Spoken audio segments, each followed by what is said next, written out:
Roberto, it looks like we have everybody. Jennifer, is there any staff people we need to wait for? Nope, we're all good on the staff side. All right, well, it's after 1:30, so we will get started. I'll call the meeting of the Board of Public Utilities for the City of Santa Rosa to order. If we may have a roll call, please. Yes, Chair Galvin. Here. Vice Chair Arnone. Here. Board Member Badenford. Board Member Grable. Here. Board Member Walsh. Board Member Walsh. Here. Thank you very much. I'm here. Board Member Watts. Here. Board Member Wright. Here. Thank you. Good afternoon, everyone. Reminder to please mute your phones or your microphones when you're not speaking. Put away your cell phones and your personal computers, and try and keep your video on as much as possible. Any statements of abstention by board members? Hearing none, we'll move to our first item, which is item 3.1, study session. Director Burke. Thank you, Chair Galvin and members of the board. Our study session today is on our fiscal year 2021-22 regional, local wastewater and water O&M and capital budget. And Deputy Director of Administration, Kimberly Zanino, will be making the presentation.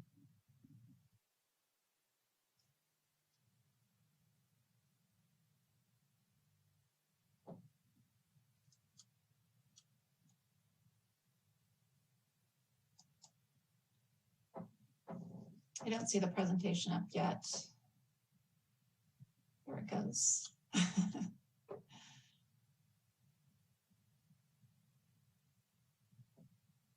All right, good afternoon, Chairman Galvin and members of the board. As Director Burke said, I am going to be going through the fiscal year 2021-2022 proposed budget for operations and maintenance, CIP, and the regional preliminary review. Next slide, please. Just our favorite young man who's probably 40 now. Next slide, please. So first we'll start with an overview of what we'll be looking at today. We will go over staff assumptions, the preliminary operations budgets, the preliminary regional operations budget and partner contributions, the preliminary CIP review of all funds, and then the budget schedule. Next slide, please.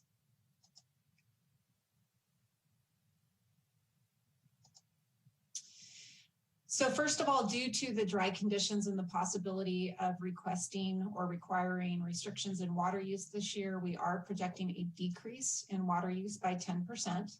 This reduces both revenue and expenditures, but more on the revenue side. So you will see that in some of the following slides. Wastewater is less volatile because of the sewer caps that are set for customers. And so while we are already seeing a reduction this year, we don't expect it to be nearly as significant as on the water side. Demand fees are expected to increase and all other revenues are expected to remain stable. And the budget is currently being proposed with the assumption that the new proposed rate structure will be implemented. Next slide, please. Next slide, please.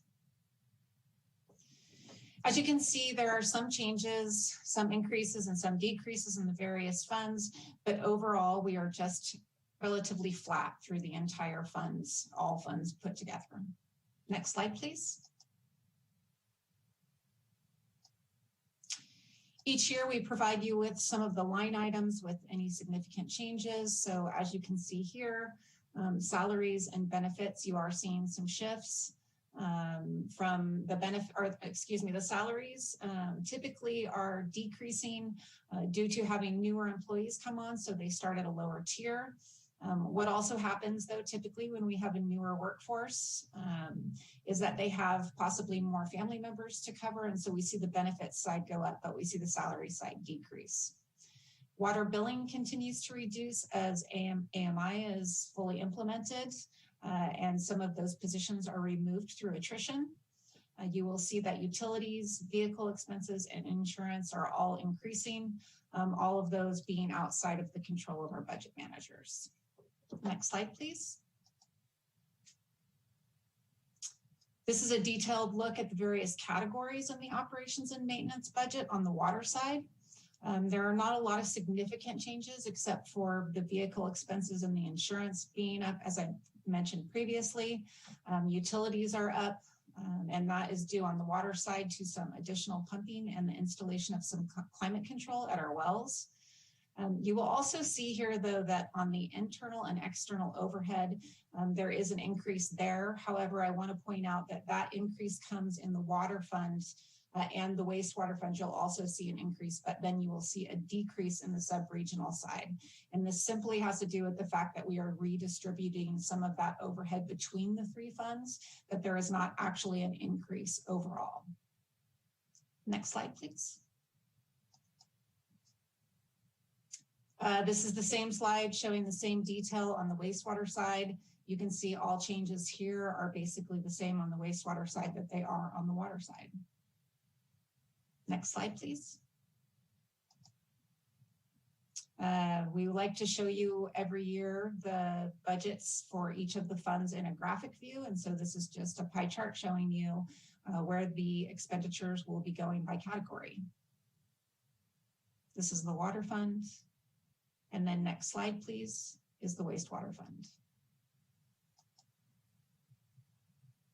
Next slide, please. We are showing you here again that we are expecting the volume to reduce by 10% of what we will purchase this year for water based on the dry year and the possibility of restrictions. Also showing you here, which you have seen previously, that Sonoma Water's increase for the wholesale rate is 3.47%, or going from $966 to $1,000 an acre foot. Next slide, please. This shows you revenue to expenditures on the water side. As I mentioned, we are expecting to sell a little less water. So you will see that our revenues are slightly lower than our expenditures. We do have plenty of fund balance to cover this if needed, but we also expect that we will have some carryover left this year from higher water sales than we had expected to have. So we don't have any concerns that we won't be able to cover that increased expenditure over the revenue. Next slide, please. And for the wastewater side, we are pretty much exactly on track. Next slide. That was for the water and the wastewater funds. And so now I will be going through the regional contribution allocations and the expenditures on that side. Next slide, please. Budget drivers, we always like to point out that the treatment plant is a 24-hour operation, that many of the things that drive our budget in the treatment plant are based on permit requirements and regulations that we have there. We also have the geysers agreement and the required deliveries there. And then that the plant is 52 years old. So we are seeing some things degrading, needing to be replaced. And some of that we will be discussing in the next slide. Next slide, please. As you will likely remember, we secured a bond for the UV replacement.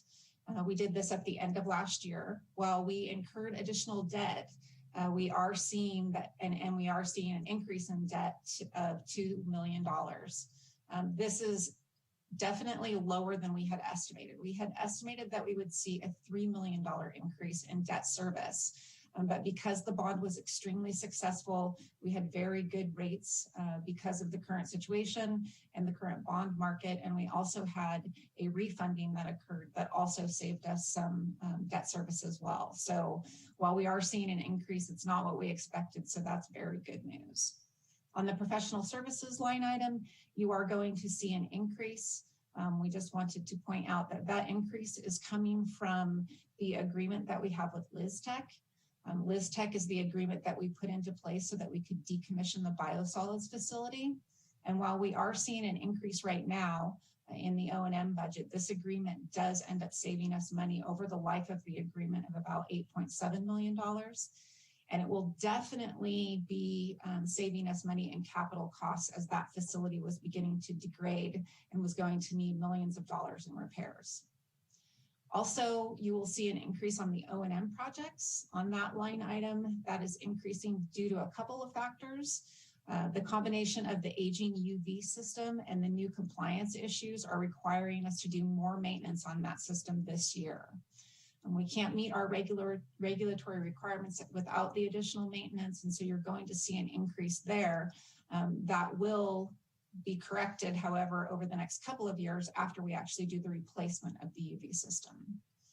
And then the other factor is the CHP engines and generators. They are due for a 24,000-hour service, and we cannot suggest delaying either of these types of maintenance. And so you will see that increase in the O&M projects line. Next slide, please. Overall, all department-wide, we are remaining flat.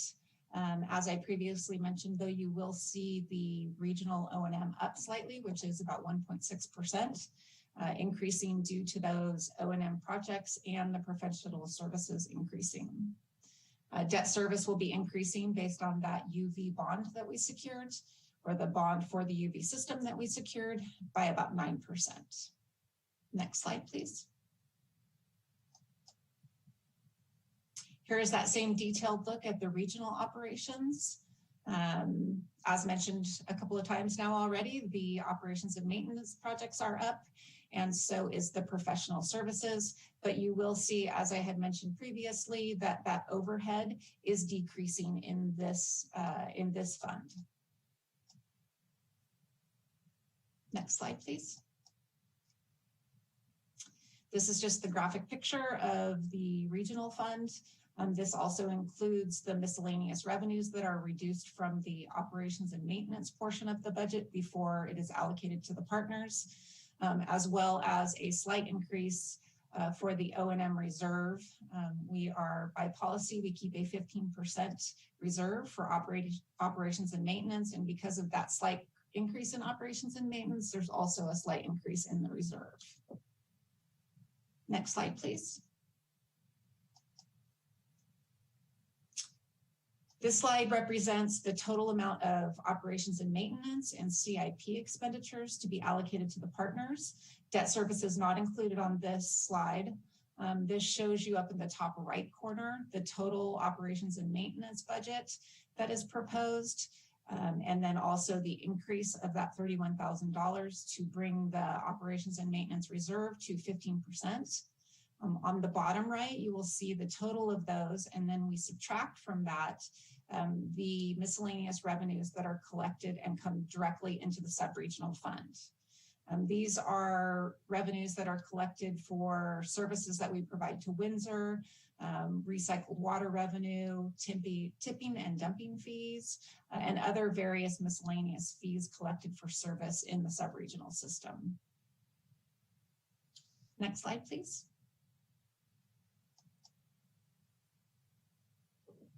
And this slide represents the complete allocation to all of the partners. O&M, which includes the reduction in those miscellaneous revenues, is distributed based on actual flows that come into the plant by each partner from a previous year. The CIP cash funding at $8 million is allocated to each of the partners based on the sub-regional agreement. And then debt service is based on the repayment schedules for each of the various debts that were incurred and at the time they were incurred. Santa Rosa's allocation, I will point out here, is fully covered by wastewater rates, demand fees, and other miscellaneous fees collected in the wastewater fund. Next slide, please. And now we will move into the capital improvement program budget. Next slide. This just gives you a picture of all of the assets that we maintain in our very large system. Next slide, please.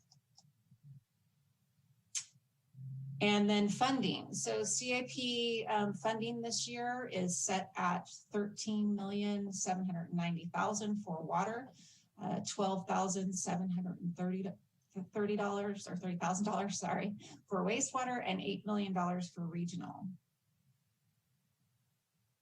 Next slide, please. You will have received the funding sheets for CIP. They were attached to the agenda and posted.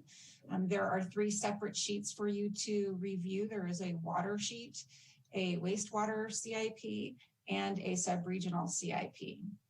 This slide just gives you an overview on the sections of that form and providing you basically some detail on how to read that form. You will see in the first section, it is showing you the budget that has been applied to the project, any expenditures, any encumbrances that it has.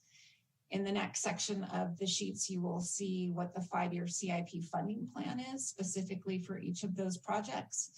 And then I will also remind you that year 1 is the only year that gets approved through the budget process this year. We provide you with a 5-year plan, but year 1 is what will be approved by City Council. And with that, I am now going to pass you over to Andrew Allen, who is going to take you through the local water and wastewater highlights for CIP, and then Tanya Mokvitz, who will take you through highlights of the regional CIP for this year. Good afternoon. Happy to be here to go over the highlights of the CIP. In front of you, the slide shows the water CIP for year 1. You can see how each of the how the money is being distributed to the various types of projects, water mains, reservoirs, etc. And so it's always a good picture. I love the pie charts. Next slide, please. Similarly, how the sewer fund is, sewer CIP is being distributed. Trunks is our biggest portion, followed by sewer mains and services. And we have a sliver there for master plans, studies, and miscellaneous projects. It's just a sliver this year because we had sufficient funds in all those projects, but typically it's a little larger than that.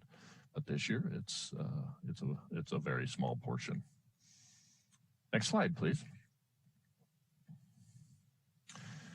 So here's an overview of the CIP projects that are being funded. Those in dots on the map in blue are projects that are having continuing funding.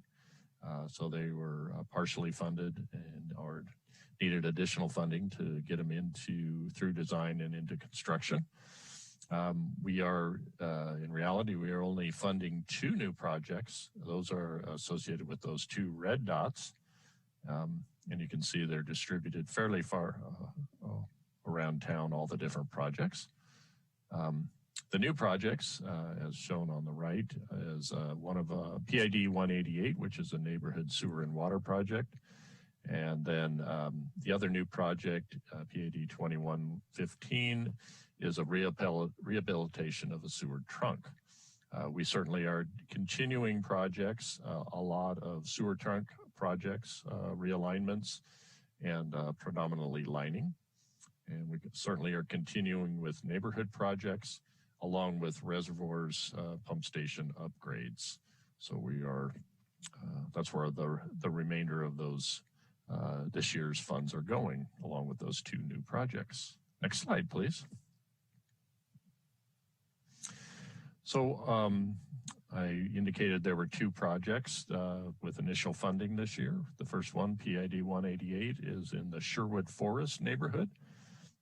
It's going to be the start of moving into that neighborhood.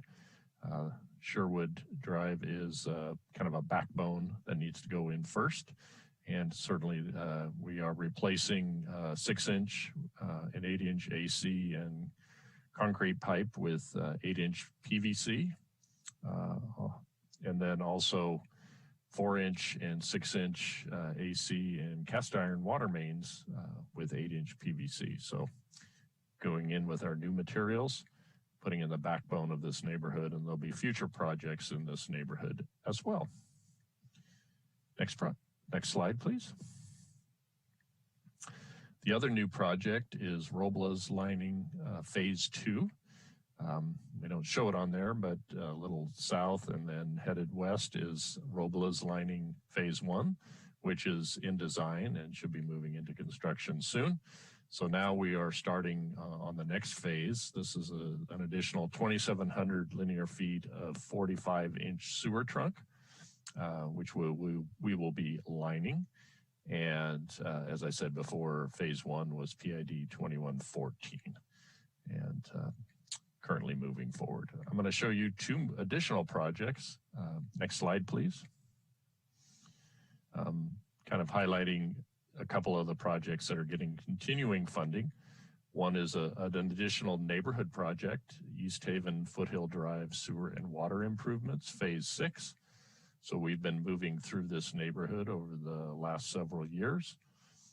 Similar to the other neighborhood projects, we're replacing 6-inch VCP sewer main with 8-inch PVC and replacing 4-inch, 6-inch, and 8-inch AC and cast iron water mains with new 8-inch PVC. Next slide, please. And the last project I'll highlight here today is the Leet Well Rehabilitation. There's an existing emergency well that we've had out of service because of the casing has a separation in it. So we are starting that project with vigor. And the idea is to get additional supply for emergency groundwater. We had to turn that system off once we had that separation because of too much sand entering the well and into the pumps. So we're going to evaluate the condition of the existing well and pump house, and then based upon that evaluation, rehabilitate or replace the well and pump house based on the condition assessment. Next slide, please. I'll turn the presentation over to our water reuse engineer, Tanya Mokwitz. Good afternoon, Chair Galvin and members of the board. Thank you very much for your attention. I will go over the next few slides before turning over back to Kimberly. Over the last year, asset management team has been working together with our regional operations staff, and based on their input, our master plan and a risk of failure analysis, we have identified CIP funding needs. So majority of our regional budget on year one would cash fund plant infrastructure improvement projects, with 24% of funding which would go toward master planning and miscellaneous studies, and on a small portion would fund geysers infrastructure improvements project. Next slide, please. I'm not going to go over every project on the CIP budget sheet. I will just highlight most notable and urgent and critical project. So the first one that I would like to highlight is a project from our master plan, which is emergency generator fuel tank replacement. This is a critical regional project that asset management has been actively working on. We funded engineering evaluation and design effort portion of the project last year, and this year we are funding construction portion for a total amount of $1.5 million. So the project would replace the existing underground 15,000 gallon diesel tank that serves our 2 emergency generators with the above ground 20,000 gallon diesel tank. The existing tank exhibits signs of deformation and is undersized for increased generators demand due to higher frequencies of PSPS. As part of our efforts, we will install a gasoline fueling station at that treatment plant. Next slide, please. The next important project that I will go over is treatment plant electrical infrastructure replacement. This project is critical to the plant and also was identified in the master plan. It will evaluate the complete treatment plant electrical system. The project objective is to maintain and improve our electrical infrastructure reliability. As part of the evaluation process, we will develop a structured maintenance program. We will also develop a list of CIP projects with priorities, costs, and schedule, while utilizing condition assessment to quantify the probability of failure, along with the consequences of failure. We will also update our 2016 Power Master Plan. Similar to emergency generator replacement project, we funded engineering evaluation efforts portion last year. This year, we're funding construction of critical electrical improvement project that need our attention in the near future. Next slide, please. As Kimberly mentioned, our treatment plant is aging, so we have more projects coming up that need our immediate attention. So the next project that I would like to bring your attention to is aeration basin and aeration header improvements. It represents one of the projects that was recently identified as supercritical and urgent.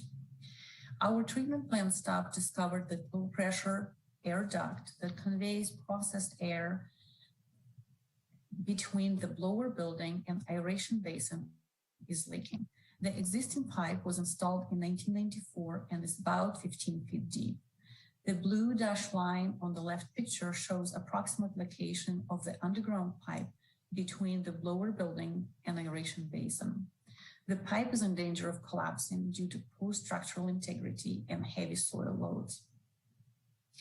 Maintenance staff also noted that corrosion damage and air leakage are present at many of our above-grade air valves, where piping routes air to submerged diffusers inside the aeration basins. The picture on the right shows an example of that corrosion. So this project will replace underground low-pressure air duct. It will also evaluate and replace all aeration basins, low-pressure pipes, fittings, and valves. Next slide, please. And finally, I will briefly go over maintenance building roof improvements project, which is another urgent project that was identified recently. Our maintenance staff discovered leaks in the roof over the equipment in the maintenance building. Our CIP team is currently working with local contractor on the roof repair. We're expecting this project total cost to be under $300,000.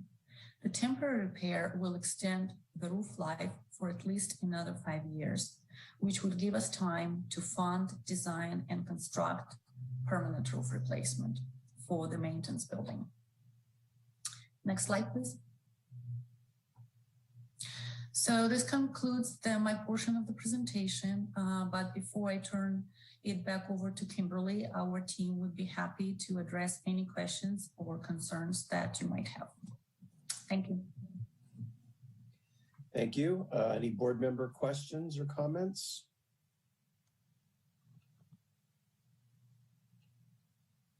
You'll have to speak up since I can't see anybody at the moment. Mr. Chair. Go right ahead, Board Member Walsh. Thank you very much. Director Burke, I forgot we had a public assistance category in these projects, and I apologize, forgot what the meaning of that was.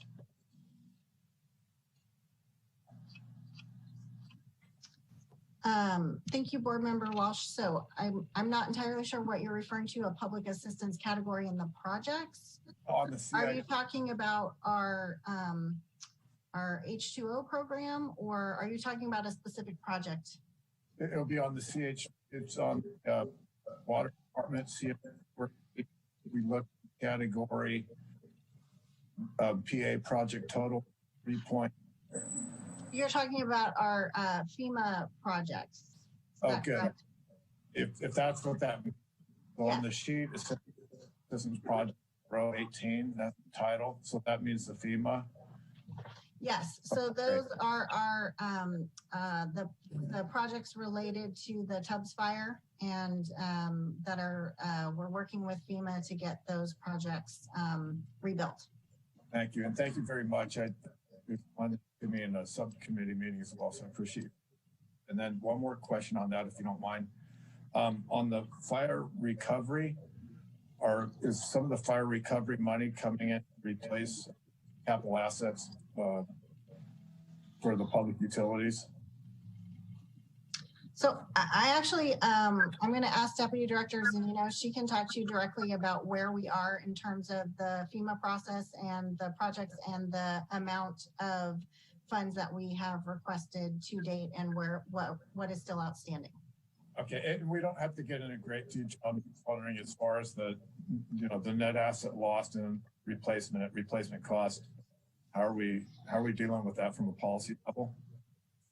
So for the FEMA projects or the PA projects that are listed there, we have several large projects, the largest of which was the water contamination project, which has been completed and has been submitted to FEMA for reimbursement at just about $8 million.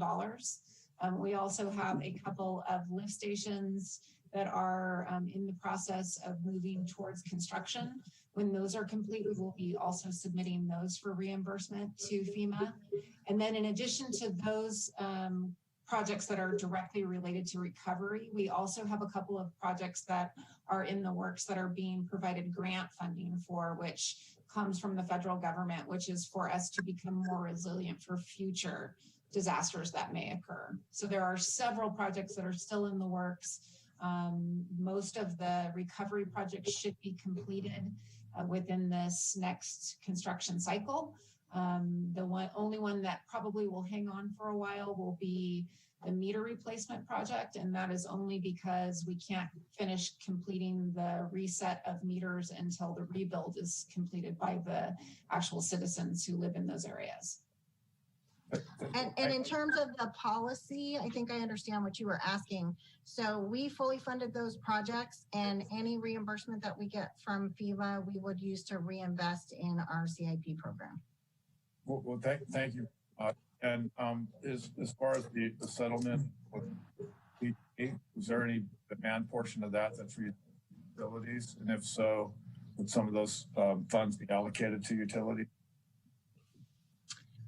In terms of the PG&E settlement funds, the City Council is still working through that process to determine exactly where all those funds will go. I know Assistant City Manager Nutt is working more closely on that, and if you would like to add anything on that, that would be great. Thank you, Director Burke. At this point in time, as Director Burke mentioned, there isn't a specific direction from Council on the delegation of funds. They did go through a fairly extensive process looking at eligible projects where the largest benefit would be for the investment of those funds. They spent quite a bit of time back in December and early January with study sessions associated with fire aspects, fire recovery and resiliency components and projects. They've heard quite a bit of feedback from the community. They did make some initial investment statements during their goal setting session in February, but there is still remaining funds that they have yet to designate and delegate. So could those be redirected toward the water enterprise? That's certainly a possibility. It has not been in any of the conversations I've heard council mention, but it doesn't mean that it's not feasible. Right. I can understand why it wouldn't necessarily be popular because people see utilities going now, water in, water out. Part of the question is part of the PG&E, was part of the demand and part of the reason for the payment due to destruction of public utilities? Yes, part of it was. We know about what portion. I'm just curious because I want to know if there's a policy issue, people should know, hey, if 10% is related to utilities, but we're making a policy call not to spend it on utilities, we should at least be transparent with that. So that's kind of what I'm getting at. I think I have to get back to you with more specifics on that. All of the costs that, additional costs that weren't reimbursed or potentially reimbursable by FEMA were gathered together for the city. There were some costs from the water department, and that was part of what went into the initial claim and information. And I think it was greater than actually what, there was a lot of settlement discussions and what actually came out back from PG&E for the city. But I'd have to get back to you on more specifics. I don't have that available at this time. Well, I appreciate that. And thank you very much for entertaining the question. That's all, Mr. Chair.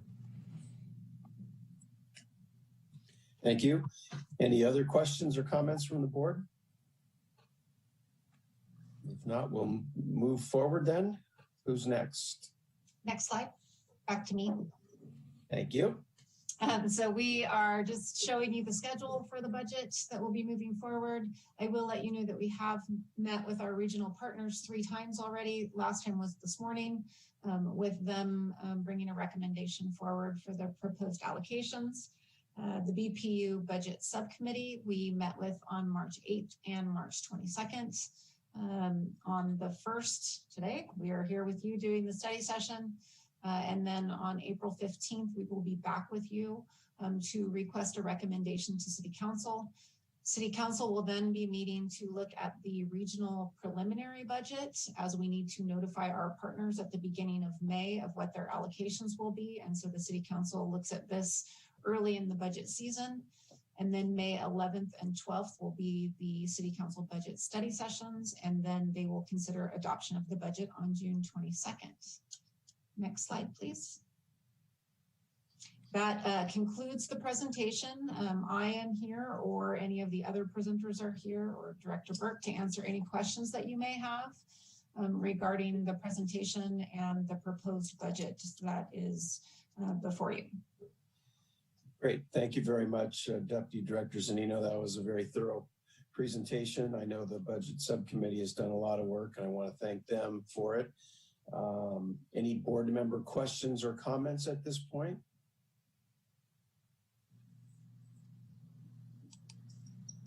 Okay, then at this point, we will take public comments regarding item 3.1. If you wish to make a comment via Zoom, please raise your hand. If you're dialing in via telephone, please dial *9 to raise your hand. Secretary Atha, do we have anyone? We have no public comments on this item.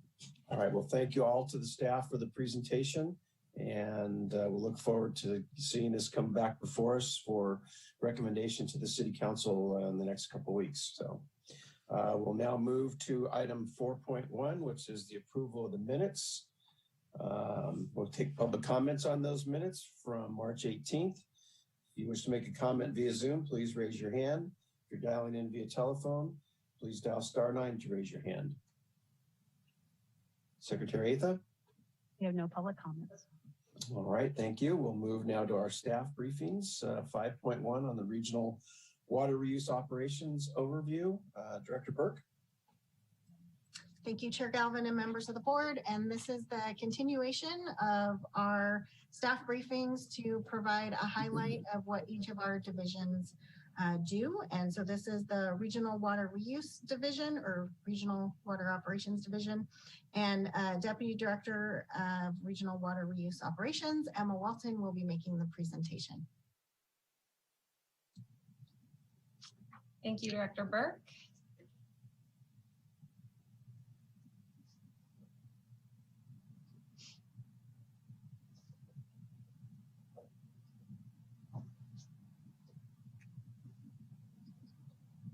Just give a minute for the presentation to load.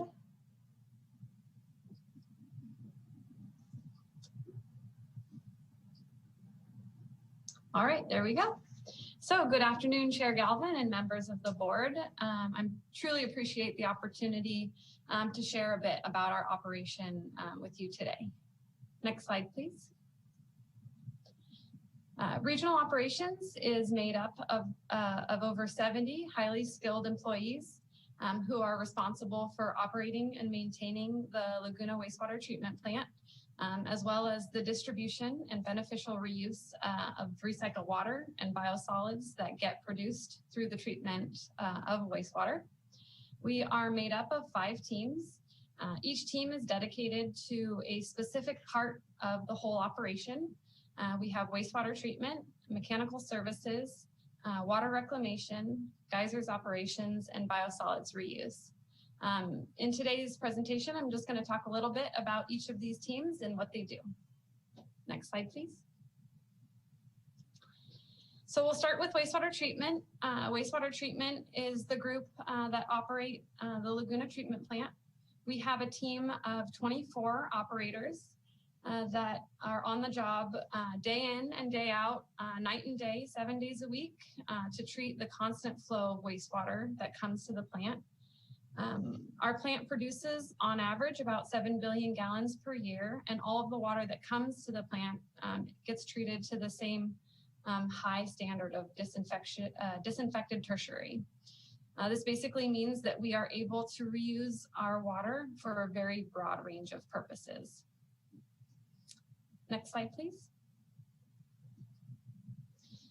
While on average we produce about 7 billion gallons a year, our flows do fluctuate substantially depending on the rainfall we receive, as you have heard from me a number of times this year already. In high rainfall years, we have produced as much as 8.7 billion gallons of water in 1 year, which is enough water to fill Spring Lake 2 times. So it's quite a lot of water that we receive here at the plant, and it's quite a lot of work that our operators undertake. Next slide, please. We are very proud of what we do here, and we love to show others what we do. Unfortunately, COVID has put a bit of a damper on how we're able to share, but we've used it as an opportunity to revamp our tour program. And we're really looking forward to a time when we can bring people back on site to really show them what we do and experience the treatment plant. In the meantime, we have been developing a virtual tour for our community, and we will be ready to share that in the very near future. And once it's final, we'll be very excited to share it with the board as well. Next slide, please. So next, I'm going to talk a little bit about our mechanical services section. Our mechanical services section is actually our largest team here at the treatment plant, but sometimes it does get overlooked because this is the team that basically prevents bad things from happening. So we don't always get to hear about the amazing things that they do. They're made up of a very talented team of electrical, instrumentation, mechanical, and maintenance and warehouse staff. And they are responsible for fixing or replacing things that break, sometimes rebuilding, manufacturing parts that are difficult or too expensive or just impossible to get otherwise. This is kind of the core of the operation and ensures consistent and continual operation of all the equipment, and the work that they do is absolutely incredible. Next slide, please. So as you're likely aware, it takes a lot of specialized equipment to treat wastewater. And this team, the mechanical services team, maintains it all. Hundreds of rotating assets like pumps and motors and blowers, and hundreds of circuit breakers and logic controllers. They complete thousands of corrective work orders per year.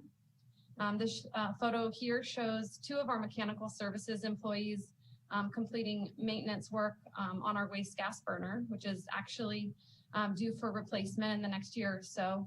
But because of the skills that this team bring, we're able to keep equipment running well beyond what could be reasonably expected. And the work that this team does is just absolutely incredible. Next slide, please. So our water reclamation team operates the storage and distribution system that provides recycled water to our urban and agricultural irrigation customers. This year will be particularly hard for this team given the limited amount of recycled water that we have available for our customers. But on average, we are able to provide about 1.7 billion gallons of recycled water to our ag customers. However, this year we are looking at substantially less than that. The system that they operate spans from Cotati nearly to the Santa Rosa Airport. It's made up of about 26 miles of pipe, over 60 pump stations, and irrigates over 5,000 acres of land. It's actually one of the largest recycled water distribution systems in the United States. This team is also responsible for managing permitted discharge to receiving waters when we have too much water.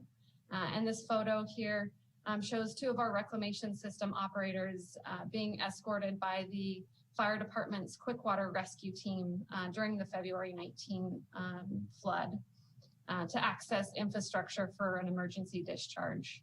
The original request was for a helicopter. However, they had to make do with a boat. Next slide, please. Our geysers operation team has obviously had a particularly rough year.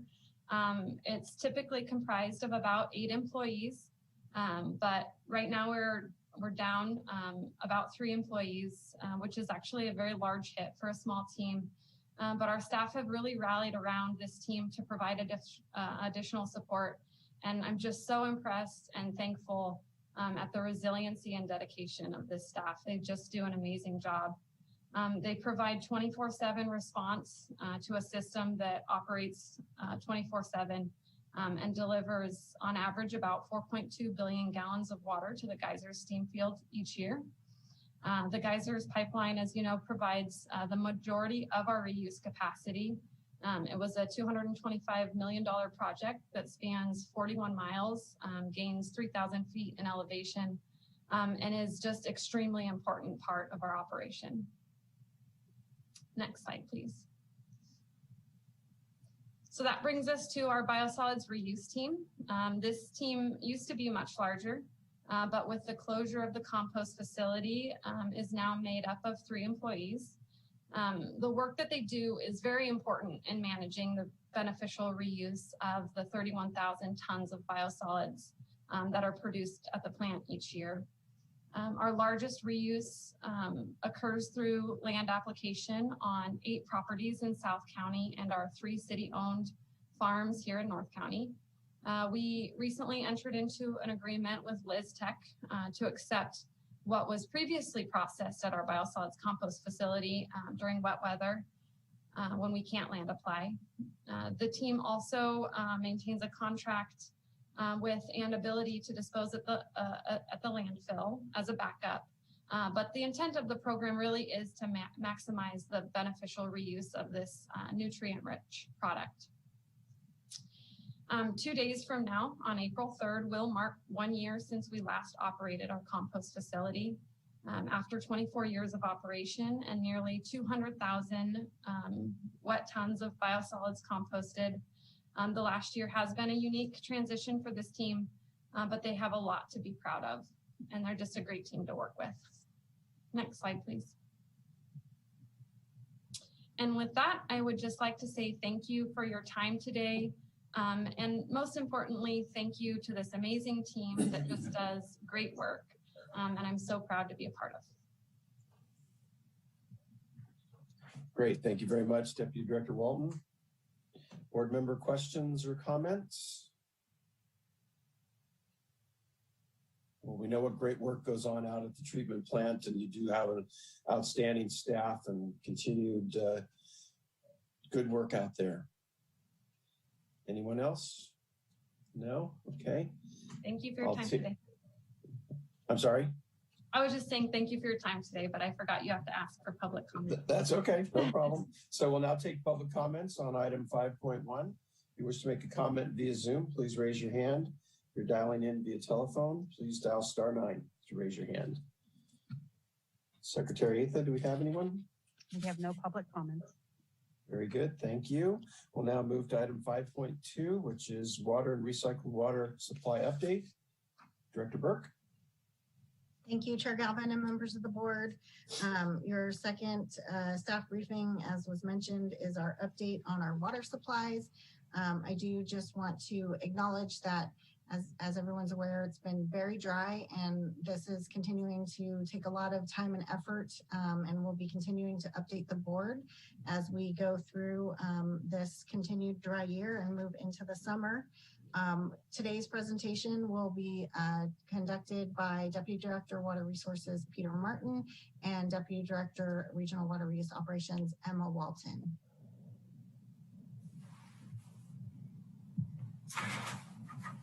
Good afternoon, Chair Galvin, members of the board. I guess happy April 1st. It's the beginning of irrigation season, typically at this time of year, so lots to be excited about. Next slide, please. So I just wanted to put up this kind of slide just to really quickly summarize where we're at as far as just dry conditions this year. The Russian River watershed is currently experiencing its second driest calendar year on record. And Ukiah rainfall is about 3 inches below the water year 1977, which was the driest year on record.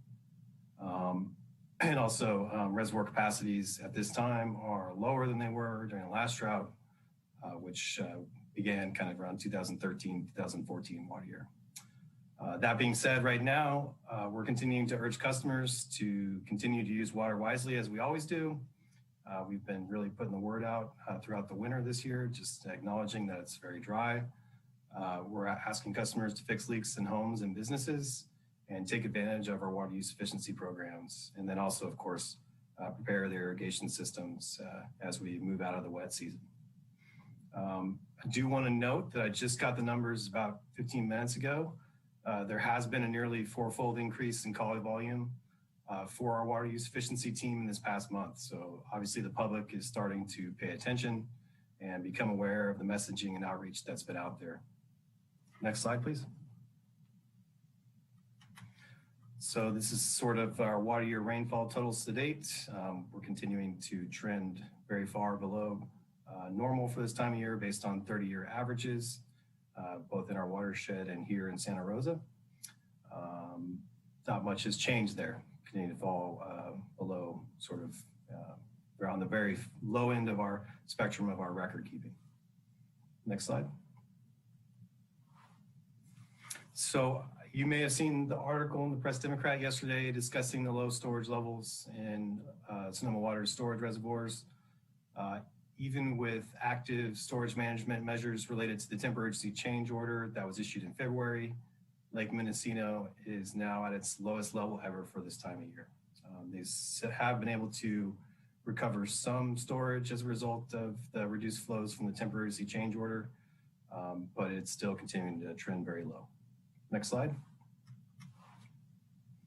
As of today, Lake Sonoma storage is about 154,000 acre feet and has remained relatively flat even with the most recent storms this last March.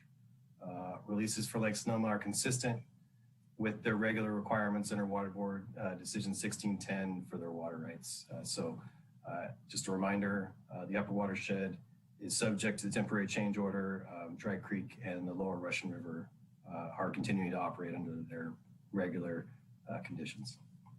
Next slide. So just to switch gears a little bit, as you're probably aware, we unfortunately had to cancel our regular Earth Day event last year due to the county health order restrictions. This year we are offering an alternative drive-up event at the Place to Play Park. And that we'll use that as an opportunity to inform the public about water use efficiency and environmental sustainability. We'll also have participation and contributions from the Stormwater Program, the Recreation and Parks Department, and the Sonoma Marin Saving Water Partnership. Next slide. So staff are working to ensure that the event is safe for all the public and city staff. The event will be socially distanced, drive-through event, and masks will be required. We will also be launching virtual activities all week on the webpage for the event for those that can't attend in person. And we'll definitely be using the lessons learned from this event to inform our ability to launch other drive-up water use efficiency events later in the summer, possibly.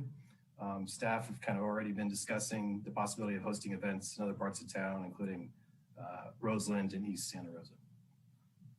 Next slide.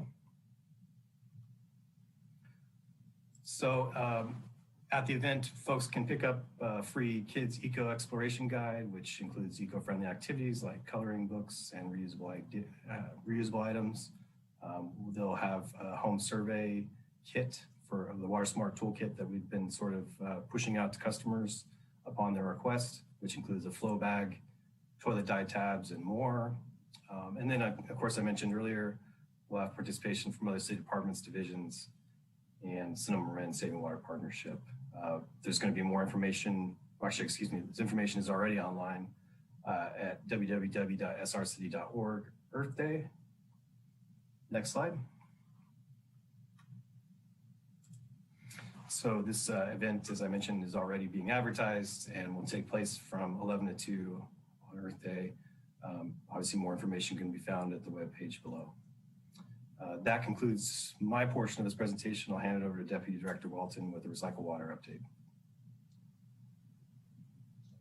Next slide, please. All right, I'm going to give a brief update on our recycle water supply. Next slide, please.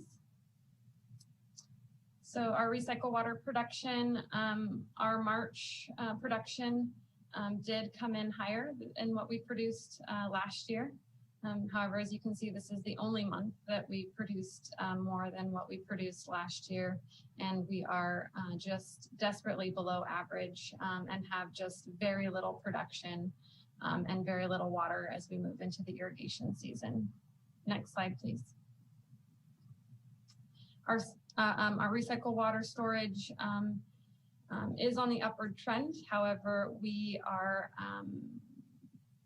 currently experiencing the minimum amount of recycled water in storage that we have ever experienced at this time. So again, just trending so incredibly below average. Next slide, please. As you're aware, we have established a recycle water ad hoc to address the question of how we are going to allocate recycle water for this irrigation season, given how little water we have.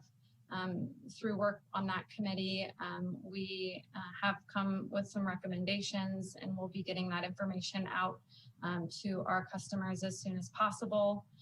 Just as a reminder, again, we have not provided any water for frost protection this year in order to free up as much for irrigation as possible. As I mentioned, allocations will be forthcoming. We have, with the help of the ad hoc, established a number and a process for how we're going to be implementing allocations this year. We will continue to work and have been working with our regional partners.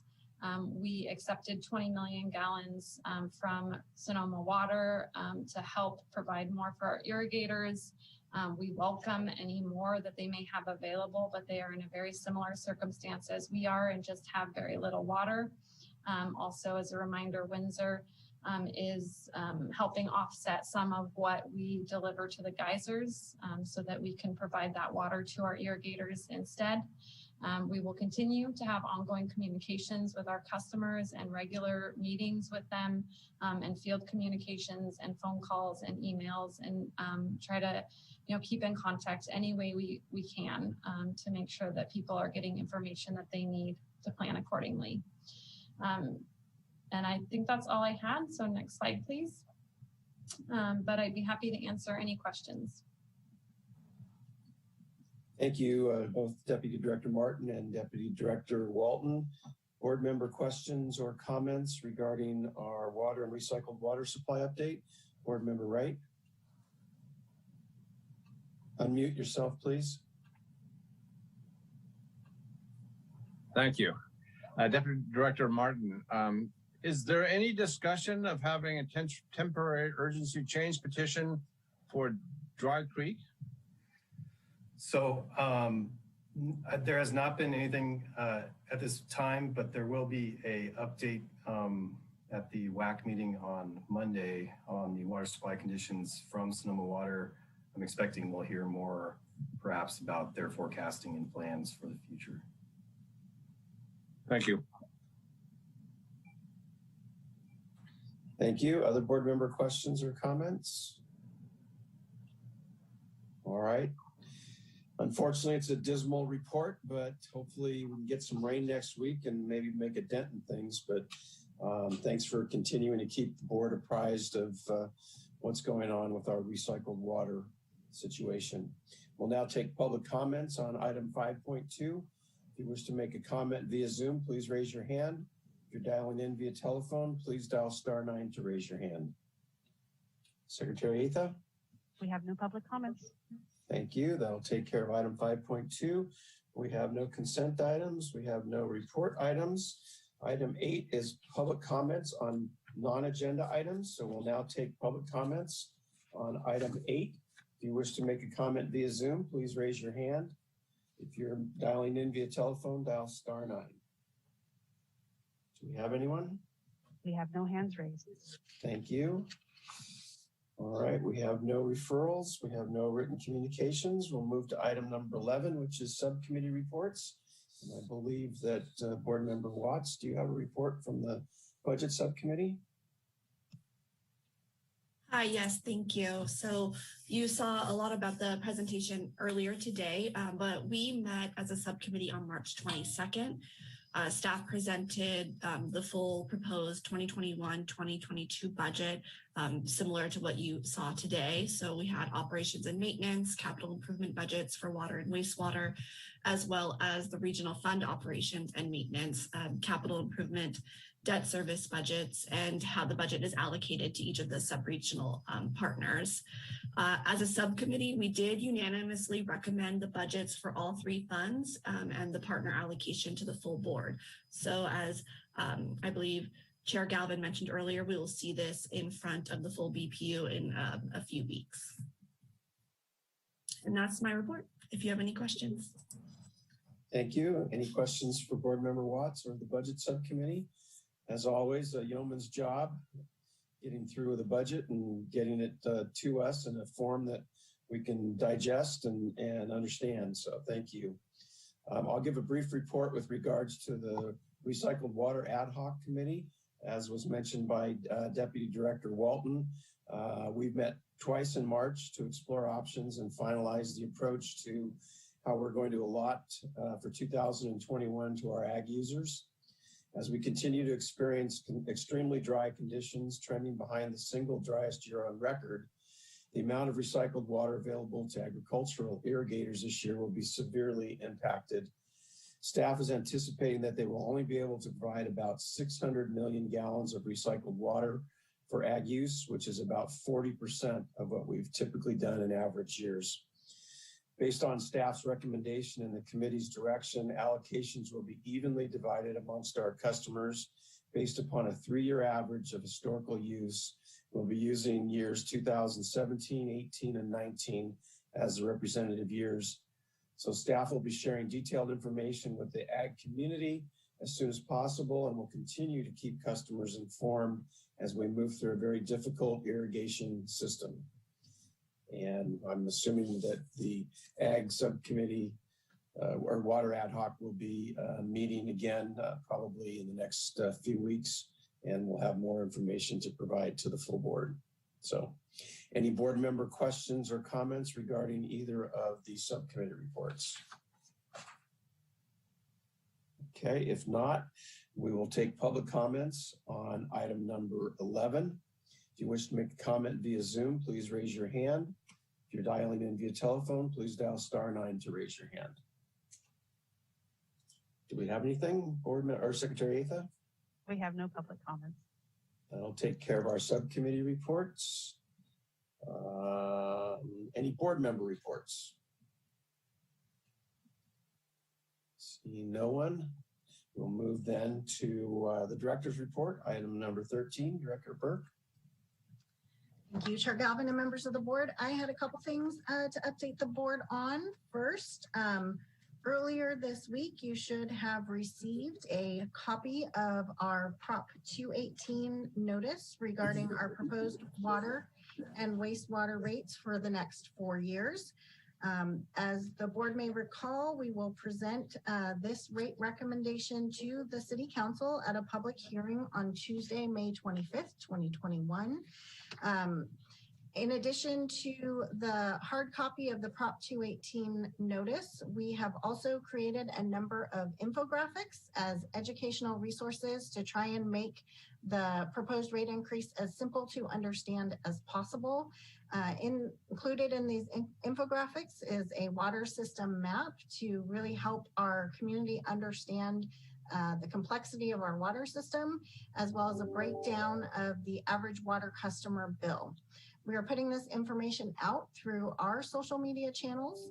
We also shared this information with the board, so you're welcome to put it out through your own social media channels if you would like.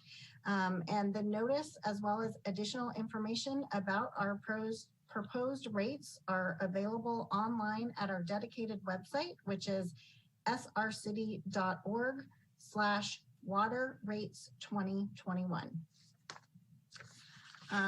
The second item I wanted to update the board on is some of the activities that are occurring at our Groundwater Sustainability Agency for the Santa Rosa Plain. So as the board may recall, we did a lot of work a number of years ago to set up a Groundwater Sustainability Agency, or GSA, for the Santa Rosa Plain. The City of Santa Rosa is a signatory to the JPA for the GSA. As a reminder, there's about 32,000 people and more than 11,000 acres of agriculture in the Santa Rosa Plain Basin that are reliant on groundwater for drinking water purposes, as well as for irrigation purposes. In addition, the cities and towns in the Santa Rosa Plain have groundwater wells, including the City of Santa Rosa, as part of either their regular or emergency water supply portfolios. Last week, the GSA launched their new groundwater user information data exchange, which is a mouthful. And so, as we all know, we like acronyms. We're calling it the GUIDE program, GUIDE program. Mailers were sent to approximately 8,400 parcel owners within the Santa Rosa Plain Basin that are believed to use groundwater as their primary source of either domestic or agricultural use. While the outreach is mostly to the rural areas of the basin, we do have several parcels located in Santa Rosa or in unincorporated pockets within or near Santa Rosa that have also received letters. The GUIDE program is an online interactive tool with user-friendly maps and survey entries that give well owners an opportunity to review and update the existing data sets that we have related to their groundwater wells. The data used in the GUIDE program is derived from the County of Sonoma's planning, land use, and well permitting information. The primary purpose of the program is to fill in any information gaps as well as an opportunity for groundwater users to clarify or correct any existing information regarding their groundwater wells and groundwater use. The information will also be used to help calculate a fee to fund the GSA's work, which will be needed to comply with state law through the implementation of the groundwater sustainability plan. Board members may recall that we did adopt a fee through the GSA a number of years ago, and that as part of that process, the GSA agreed to, or the member agencies of the GSA agreed to fund their portion, and then the county agreed to cover the difference of that fee. So currently none of the individual users are paying the groundwater fee. But that funding is set to end at the end of next fiscal year, and the GSA will be embarking upon a potential new fee setting process and or rate setting process. With relation to the guide program, the information collected is confidential and private and will improve the information that we have on groundwater in our region, and will not be disclosed unless required by law. And we have a informational phone number that was provided as part of the information on the guide program, and staff from the GSA member agencies, including Santa Rosa Water, have volunteered to respond to any voicemails, questions, or emails from the public that may come from the recent mailing of the information on the guide program. And so that is my report. Just thought you guys would be interested in the activities that are going on in the GSA. And if you have any questions, I'm happy to answer them. Thank you, Director Burke. Any board member questions or comments? Board member Wright? Is the fee still around for the individual people, like a resident in the plane, like $10 a month? Isn't that what we were talking about before? Yes, although it was more on the neighborhood of $10 a year. Oh, $10 a year, yeah. Mm-hmm. So that fee was adopted and that is in place. But as I mentioned, the GSA decided that the member agencies would contribute their portion, which we are our portion of the a number of groundwater wells that we have in our jurisdiction. So City of Santa Rosa, we provided the fee that we would pay. And then the county decided that they would cover the difference so that the individual well users would not be paying during this time. Thank you. Other questions or comments?